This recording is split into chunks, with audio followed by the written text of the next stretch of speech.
কোন মাহলুকাত শান্তি পাবে। চুরি হবে না, ডাকাতি হবে না, ধর্ষণ হবে না, জুলুম হবে না, মানুষের ন্যায্য অধিকার প্রতিষ্ঠা হবে, ছাত্রদের অধিকার প্রতিষ্ঠা হবে, শ্রমিকদের অধিকার প্রতিষ্ঠা হবে।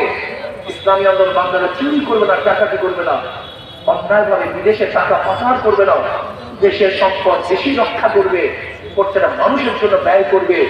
আমি বিশ্বাস করি ইসলাম হুকুমাত যদি হয়, ইসলামী আন্দোলন বাংলাদেশ 7 টাকা যদি বিজয় হয়, তাহলে মানুষ মুক্তি পাবে, শান্তি পাবে, প্রত্যেক অধিকার প্রতিষ্ঠা হবে। তাই আসুন আজকে থেকে সব মার্কা দেখা শেষ, হাত পাখার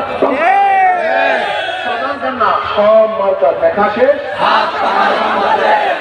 আল্লাহ আমাকে এবং আমাদের সবাইকে নিজের ভালো বোঝার, দেশের ভালো বোঝার তৌফিক দান করেন, দেশের সর্বোত্তমে আল্লাহ পাক রক্ষা করার তৌফিক দান করেন। আল্লাহ ইসলাম পাক দান করেন। আল্লাহুম্মা আমিন। ربنا ظلمنا انفسنا وان لم تغفر لنا وترحمنا لنكونن من الخاسرين। আল্লাহ আপনার জন্য আপনার হুকুমত ইসলাম হুকুমত কায়েম করে দেন। ইসলাম হুকুমতের জন্য সাহাবায়ে কেরামদের জন্য মুনাসিবের জন্য বিধান করার তৌফিক দিয়ে দেন। আল্লাহ মুসলমানকে বিজয় দান করেন। আল্লাহ ভারতের মুসলমানকে হেফাজত করেন, পাকিস্তান মুসলমানকে হেফাজত করেন। আল্লাহ ফিলিস্তিন মুসলমানকে হেফাজত, পুরো দুনিয়ার মানুষকে হেফাজত করেন।